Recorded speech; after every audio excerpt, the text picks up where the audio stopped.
Hello guys, कैसे हैं आप? उम्मीद करते हैं आप सब खैरियत से होंगे, खुश होंगे और हमारी दुआ है कि हमेशा खुश रहें, हंसते और मुस्कुराते रहें। और आज हम जिस वीडियो पर रिएक्ट करने जा रहे हैं, इस वीडियो का टाइटल है what do Pakistani think about India. तो देखते हैं वीडियो। अगर वीडियो पसंद आए वीडियो को लाइक, चैनल को सब्सक्राइब ज़रूर कीजिएगा। करते वीडियो स्टार्ट। आखिर पाकिस्तानी इंडिया के बारे में क्या सोचते हैं? इंडिया की तो पहले दिन से ये पॉलिसी है। नेहरू ने कहा था पाकिस्तान का खात्मा। वॉशिंगटन में बेस्ड प्यू रिसर्च सेंटर ने जब 2014 में पूरे 1203 पाकिस्तानियों का सर्वे किया था, तब उन्होंने देखा कि लगभग 71% लोगों की इंडिया के बारे में बहुत नेगेटिव सोच थी। लेकिन आखिर क्यों? क्या इसके जिम्मेदार पाकिस्तानी न्यूज चैनल है जो लोगों को ये बताते हैं इंडिया की तो पहले दिन से ये पॉलिसी है। नेहरू ने कहा था पाकिस्तान का खात्मा। या इसमें हाथ है उनके पॉलिटिशियंस का, जैसे कि पाकिस्तानी फॉरेन मिनिस्टर हीना रबानी खार का ये कमेंट, जहां वो कहती है कि इंडिया सिर्फ पाकिस्तान का नहीं बल्कि पूरे साउथ एशिया का बुली है। India is now becoming the bully for the entire region. And that's quite weird to hear as an Indian, क्योंकि हमने तो हमेशा बापू के सिद्धांतों पर चल पीस की ही मांग की है। तो फिर पाकिस्तानियों की इस सोच का कारण क्या उनकी टेक्स्ट बुक्स हो सकती है, जो उन्हें इंडिया के बारे में बचपन से ही सारा झूठ पढ़ाती है, जैसे कि इंडिया असल में पाकिस्तान का हिस्सा था। चलिए जानते हैं इन सारे सवालों का जवाब, जिसमें होने वाले हैं कुछ बहुत ही इंटरेस्टिंग खुलासे in our today's video titled what Pakistanis think about India. सबसे पहले तो ये जानते हैं कि इंडिया के बारे में पाकिस्तानी स्कूल्स की किताबों में क्या पढ़ाया जाता है। बेसिकली पाकिस्तान हर साल 6 सितंबर को नेशनल डिफेंस डे मनाता है, जहां लोग सारे युद्ध में शहीद हुए सैनिकों को याद करते हैं और साथ ही याद करते हैं 1965 की जंग में इंडिया से हुई जीत का।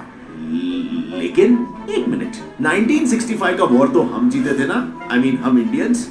दरअसल 1965 की जंग के इतिहास में पाकिस्तान ने अपनी आवाम को सिर्फ अपना ही पहलू बताया। लाइक लिटरली वहां के स्कूल्स के टेक्स्ट बुक में बच्चों को ये पढ़ाया जाता है कि उनके हिसाब से इस जंग के दौरान पाकिस्तानी आर्मी ने इंडिया के कई इलाकों पर कब्जा कर लिया था और वो इंडिया को हराने ही वाले थे कि उतने में इंडिया रोते हुए यूनाइटेड नेशंस के पास गया सीज फायर अरेंज करने के लिए, यानी फायरिंग रोकने के लिए।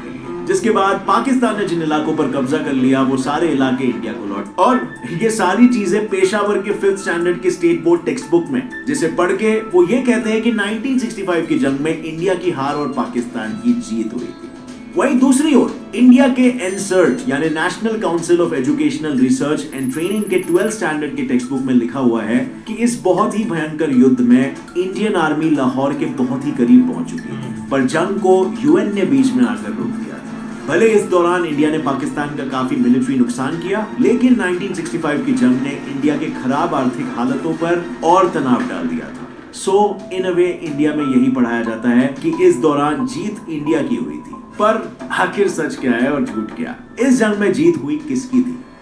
इस पे हम पाकिस्तान के ही काफी बड़े न्यूज़पेपर द डॉन की माने तो उनके इस आर्टिकल के हिसाब से पाकिस्तान की टेक्स्ट बुक्स बच्चों को काफी झूठ पढ़ाती है और 1965 की जंग की जो तस्वीरें ये किताबें रंगती है वो भी झूठी है। यहाँ तक कि उस जंग में शामिल एयर मार्शल असगर खान, जिन्हें फादर ऑफ पाकिस्तानी एयरफोर्स कहा जाता है, उन्होंने भी कहा था कि 1965 की जंग की शुरुआत इंडिया ने नहीं की थी।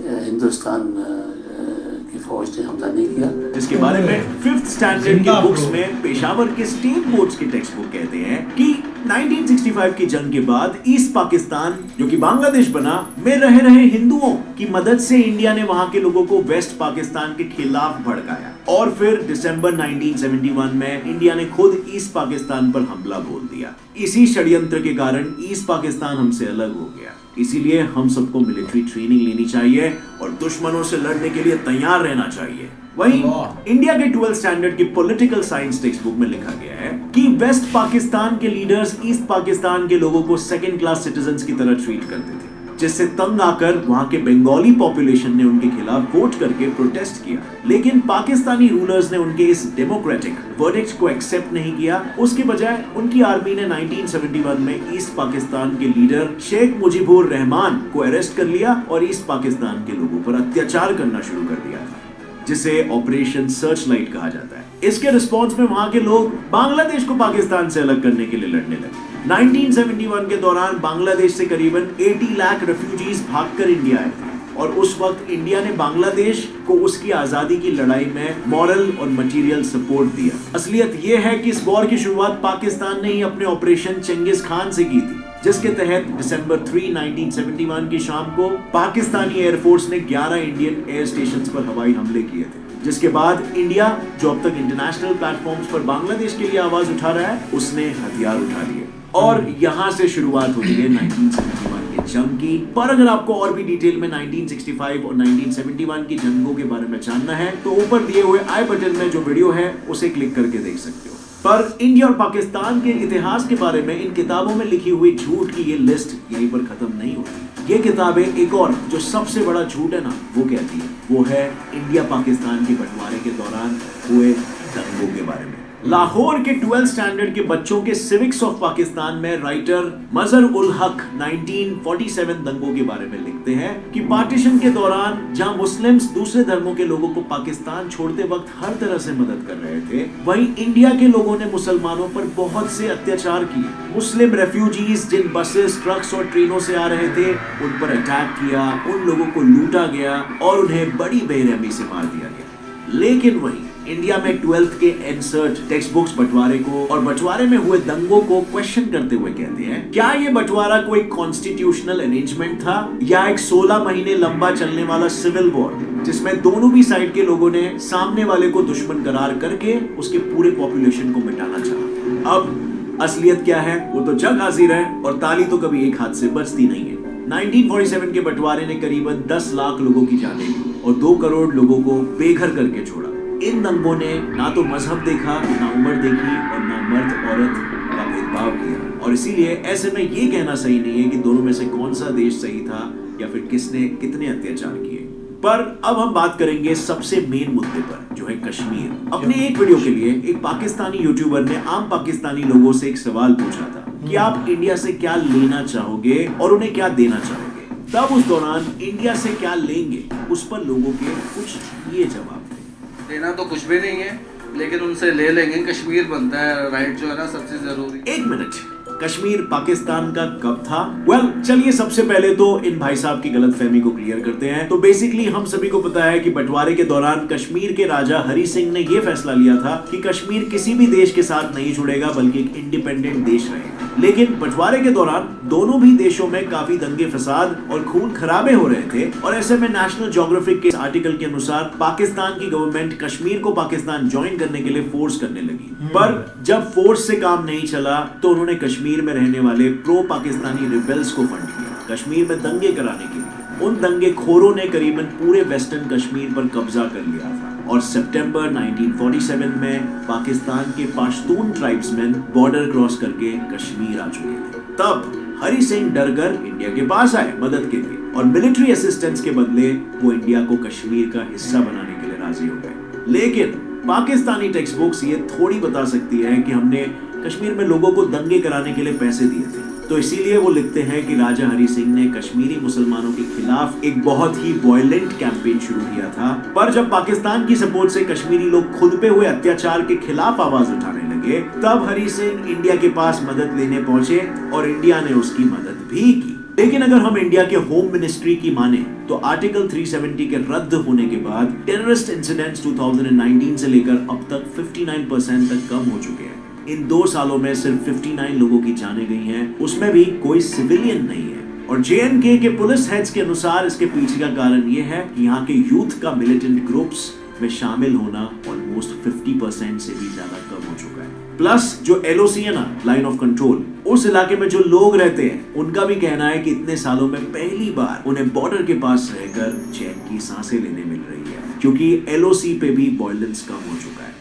For the first time they can breathe freely in these areas which are very close to line of control. पर पाकिस्तानी लोगों के आंखों की पट्टियां तो तब खुली जब सस्टेनेबल डेवलपमेंट पॉलिसी इंस्टीट्यूट ने 2016 में पाकिस्तानी टेक्स्ट बुक कंट्रोवर्सी को लाइमलाइट में लाया। उनके हिसाब से 1970 से पाकिस्तानी स्कूल टेक्स्ट बुक्स को बहुत ही सिस्टमैटिकली एंटी इंडिया बना रखा है काफी सारे हिस्टोरिकल इवेंट्स को निकाल के और गलत इंफॉर्मेशन लिख के लोगों के दिमाग में ये चीज फैलाई जा रही है, जिससे वो लोग भी ये बिलीव करने लगे इन झूठे फैक्ट्स पर। अब ऐसा पाकिस्तानी गवर्नमेंट क्यों कर रही है, आपको क्या लगता है? वेल, इसकी शुरुआत तो तब हुई जब 1970s में जनरल मोहम्मद जियाउल हक की पाकिस्तान पर हुकूमत थी और वो पूरे देश का इस्लामाइजेशन करना चाहते थे। इसीलिए उनके 1979 की एजुकेशन पॉलिसी ने स्कूल टेक्स्ट बुक्स की काया ही पलट दी। उन्होंने सब हटा के सिर्फ वही कंटेंट रखा जो बच्चों को इस्लामिक थॉट और इस्लामिक आइडियोलॉजी के बारे में बताए।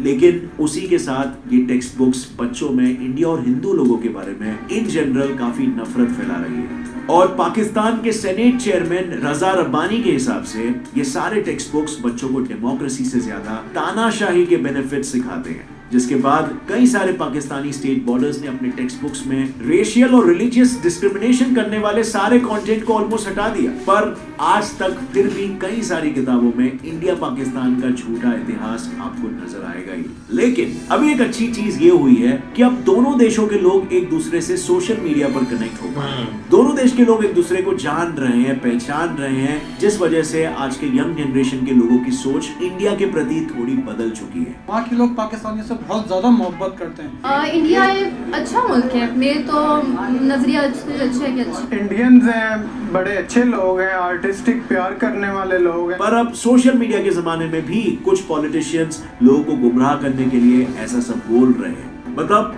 आज की तारीख में जहां इंडिया की जीडीपी पाकिस्तान से 5 गुना ज्यादा है और इंडिया दुनिया की 5वीं सबसे बड़ी इकोनॉमी है, वहीं इमरान खान जिसे देश की आर्थिक स्थिति संभालने के लिए अपना घर भाड़े पर देना पड़ा था, वो कहते हैं कि पाकिस्तान इंडिया से इकोनॉमिकली बहुत बेहतर है। कोई सेंस है बात की? अब इनके इस कमेंट पे आपका क्या कहना है, मुझे नीचे कमेंट सेक्शन में बताइए। और हाँ, अगर आपको इस वीडियो से कुछ भी नया सीखने मिला तो एक लाइक जरूर ठोकना। Gets and fly fact channel को अभी सब्सक्राइब कर लो, क्योंकि रोजाना यहाँ पर ऐसे इंटरेस्टिंग और नॉलेजेबल वीडियोस आपको देखते रहने मिलने वाला। सही बात, बिल्कुल यार, एक काफ़ी ज़्यादा जो इंटरेस्टिंग टॉपिक है ना वो सर ने लिया है। अब देखें कि पहले यही था कि सबसे बढ़कर जो एक माइंड वॉश किया हुआ था ना, वो हमारी जो एक स्टडी है ना, जो बुक्स में हमें पढ़ाया गया था, या बुक्स में क्योंकि अब देखें कि एक जब छोटे होते हैं तो एक वही बड़ा होकर बंदा एक कुछ अच्छा सवाल का जवाब देता है जिसने एक बचपन में अच्छी स्टडी की है। लेकिन ये कि एक जब वो एक अच्छी स्टडी करेगा, बुक्स को अच्छे से पढ़ेगा, तो उस बुक में उसको यही तो देखने को मिलेगा कि जो एक इंडिया है वो हमारा दुश्मन मुल्क है और उनके साथ हमारे जितने भी एक युद्ध हुए हैं ना वो सब के सब हारे। अब उसने तो ये पढ़ा है, उसको तब कौन बंदा है एक ना, तो उसका जो एक टीचर है वो भी उससे भी अगर क्वेश्चन करेगा तो वो भी यही बोलेगा कि अगर एक बुक में लिखा हुआ है तो वो ठीक लिखा है, तो बच्चा तो उसके ऊपर ही सारा फोकस रखेगा ना। तो इसी तरह एक सबसे बड़ा जो जहर है ना वो ये एक अंदर माइंड में भरा गया, और ऊपर से एक जो साथ ये कि जो कश्मीर वाला इन्होंने एक इशू रखा हुआ था कि जिसकी वजह से पूरे का पूरा एक जो बंदा है ना उसके अंदर यार एक कितनी जहर आ जाती है कि फिर उससे हम कुछ और सोच भी नहीं सकते। इसीलिए एक आपको ऐसे कमेंट्स हर वक्त देखने को मिलते थे। लेकिन अब कुछ हद तक तभी चेंज हुआ है कि एक सोशल मीडिया पर लोग देखते हैं, दूसरे मुल्कों को देखते हैं या इंडिया के लोगों को सुनते हैं, उनका मुल्क देख रहे हैं, इकॉनमी देख रहे हैं, तो इनमें काफ़ी ज़्यादा ना एक चेंज है जो एक आम लोगों को, बाकी अब भी हैं लेकिन उस हद तक नहीं जैसे पहले जहर था इनमें। नहीं वाकई सही बात है यार। एक मतलब कि एक 5वीं या चौथी क्लास से हो जाती है पाकिस्तान स्टडी स्टार्ट, 5वीं से ही होती है ना, 5वीं से हो जाती है, तो तब ना एक थोड़ी सी एक बच्चे की ग्रोथ होती है। मतलब कि अगर उसको एक अच्छी बुक्स मिलेंगी तो वो उस तरीके से मतलब कि उसको एक हैंडल करेगा और उस नज़रिए से देखेगा या उसको मतलब कि अपने माइंड में रखेगा। वो एक बच्चे का पॉइंट होता है कि सीखने का, मतलब कि एक ग्रोथ का। लेकिन क्या करते हैं कि एक 5वीं क्लास से ही मतलब कि पाकिस्तान स्टडी एक मेन सब्जेक्ट इन्होंने रख दिया होता है, और जो एक अच्छा टीचर होता है ना उसको एक लगा देते हैं ऊपर कि आपने जो पाकिस्तानी स्टडी है ना ये बच्चों को आपने मतलब कि एक हैवी सिखानी है। तो उसमें क्या आ जाता है कि मतलब कि वो सिखाता है तो है लेकिन उसमें सारा यार झूठ है। एक मतलब कि एक जंगों पर आ जाएं, एक मतलब कि सब उसमें हिस्ट्री लिखी गई है, लेकिन सारी जो इन्होंने खुद मतलब के बोली गई है ना अपने मुंह से, वो उन्होंने लिखी हुई है। और आगे वो ही एक रट कर फिर लोग जब बड़े होते हैं तो उस चीज़ को फिर मानने से इनकार कर देते हैं, चाहे उसके आप सामने जितना भी एक बड़ा खुलासा कर दें। तो एक लगता नहीं कि, क्योंकि बीच में एक मामला उठा था कि यार आप जो टेक्स्ट बुक है ना इनको चेंज करें, क्योंकि ना तो एक हिस्ट्री इसमें सही लिखी गई है, ना इसमें कुछ मतलब कि आपने जो पॉइंट लिखे हैं वो एक बहुत एक ख़राब है। लेकिन क्या हुआ, तो पीछे एक काफ़ी ना लोग उठ गए कि हम अपनी ये जो टेक्स्ट बुक है ना इनको कभी नहीं चेंज करेंगे। एक बहुत बड़ा इधर तबका है जो कि अभी भी चाहता है कि एक हमारी बल्ले बल्ले हो, लेकिन टाइम बदलता है, एक हिस्ट्री भी बदलती है, तो अब वो दिन नहीं रहे। अब थोड़ा सा ना लोग एक मतलब कि उस बुक्स को एक इग्नोर करते हैं, क्योंकि अब थोड़ा सा इंटरनेट से भी देख लेते हैं। और भाई भला हो ये इंडियन यूट्यूबरों का जिन्होंने आकर भाई सारा एक चिट्टा इनके सामने खोल दिया। हाँ, तक कि एक अल जज़ीरा ने भी कई दफ़ा एक रिपोर्ट एक शाया किया कि जो पाकिस्तान के टेक्स्ट बुक है ना उनमें काफ़ी एक मतलब कि रॉन्ग इन्फॉर्मेशन है, आप इसको करेक्ट करें, लेकिन ना इन्होंने कोई मतलब कि उस पर कोई स्टेप नहीं लिया।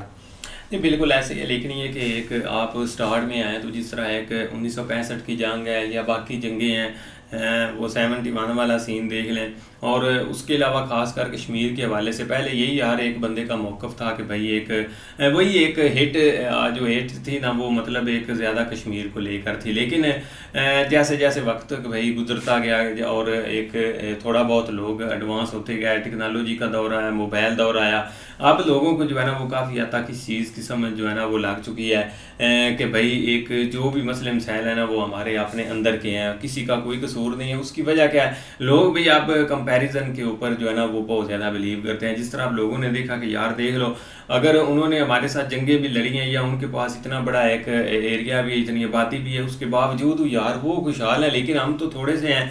एक उसके बावजूद हम जो है ना वो अभी भी हमारा गुजारा एक मांगने के ऊपर है और हमारे एक स्टेबिलिटी किसी चीज़ की जो है ना वो हमें नज़र नहीं आती। लेकिन अब वो एक इन चीज़ों के ऊपर एक आप अगर इंटरव्यू भी करें तो ज़्यादा लोग हेट करने वाले वही हैं जो मदरसे में या जिनका एक उस हद तक अभी अप्रोच नहीं है एक मोबाइल पे या एक सोशल मीडिया के ऊपर, फेसबुक के ऊपर, या एक अगर यूट्यूब भी देखते हैं तो वो अपने मतलब के लिए। लेकिन जो थोड़ा बहुत आगे भाई एक ट्विटर वगैरह के ऊपर चले गए हैं, उनका नज़रिया जो है ना वो काफ़ी हद तक एक बदल चुका है। तो उसकी वजह ये है क्योंकि अब बेसिक जब लोग साइट्स के ऊपर देखते हैं ना कि हर एक कंट्री चाहे छोटे मोटे मसाइल हर मुल्क में है, लेकिन कम अज़ कम एक इकनॉमिकली या बाकी एक लोगों को फैसिलिटी के, क्योंकि हम इधर अभी भी कोई भी रेट है, चाहे कोई छोटी मोटी एक बिजली का एक यूनिट का रेट अगर हम अपने लोगों को बताते हैं ना कि इंडिया में ये, तो वो शौक होते हैं कि यार ये कैसे पॉसिबल है। तो फिर उनको एहसास होता है कि यार किसी का कोई कसूर नहीं, हमारे अपने एक मंजी थल्ले एक जो है ना वो एक डांग फेरने की ज़रूरत है, क्योंकि हमारे एक जड़ का पता चल चुका है कि हमारे जो भी वसाइल है ना वो हमारे ऊपर नहीं लगाया गया, वो खुद ही एक जो है ना वो चांद एक तबका जो है ना उसने उसके ऊपर एक ग्रिप की हुई है और वही एक इस्तेमाल भी कर रहा है और वही आगे जो है ना वो एक किसी चीज़ को आगे बढ़ने भी नहीं था, क्योंकि उन्होंने एक लाइन बनाई हुई है, उससे नीचे जो रहेगा वो गरीब जो अगर उससे ऊपर कोई जाता है तो उसने उसके साथ मिलना ही मिलना, जो मर्जी हो जाए। तो ये चीज़ है।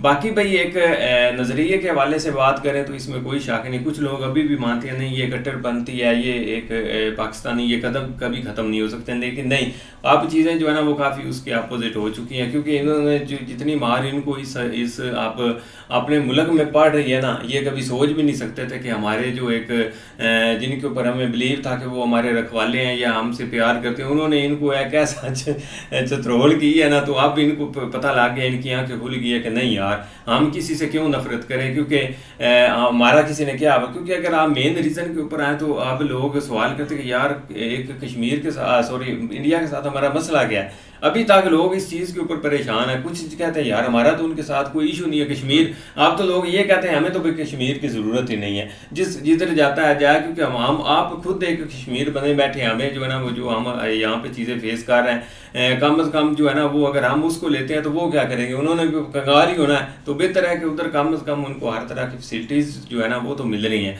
लेकिन अब नज़रिया भाई वाकई एक लोगों का चेंज हो रहा है और ये आने वाले दिनों में एक बहुत एक यहाँ तक कि आप देख लो कि वही एक इमरान खान जिसने इधर एक टाइम था एक थोड़ी एक हिट जो है ना वो फैलाई, जिस तरह पीएम मोदी जी के साथ एक ट्वीट्स के ऊपर एक उसने जंग लड़ी या सारा कुछ एक उनको पता नहीं क्या से क्या बोलते रहे, एक जो है ना वो हिटलर तक बुचर तक पता नहीं क्या क्या एक लेवल। लेकिन वही है आज एक उनकी तारीफ करते नहीं थकते कि कम से कम उन्होंने एक भी मुल्क को संभाला है और एक आज आगे वही है कि इतना उन्होंने काम किया कि लोग उनको एक थर्ड टर्म के ऊपर कम, लेकिन सबसे आम चीज़ कि भाई वो ये समझते हैं कि वो एक आज़ाद है अपने फैसले करने में, अपने एक पॉलिटिकल अपने इंटरनेशनल एक मसले जो है ना उनके ऊपर वो फैसले करने में कम से कम वो एक मुल्क आज़ाद है। तो ये चीज़ें इनको आस्ता आस्ता जो है ना एहसास होने लग गई हैं। नहीं तब एक देखो ना तब भी एक इमरान खान का एक सिनेरियो था और जैसे लोग थे जैसे लोगों को एक चुरन चाहिए था जब एक प्राइम मिनिस्टर बनता था,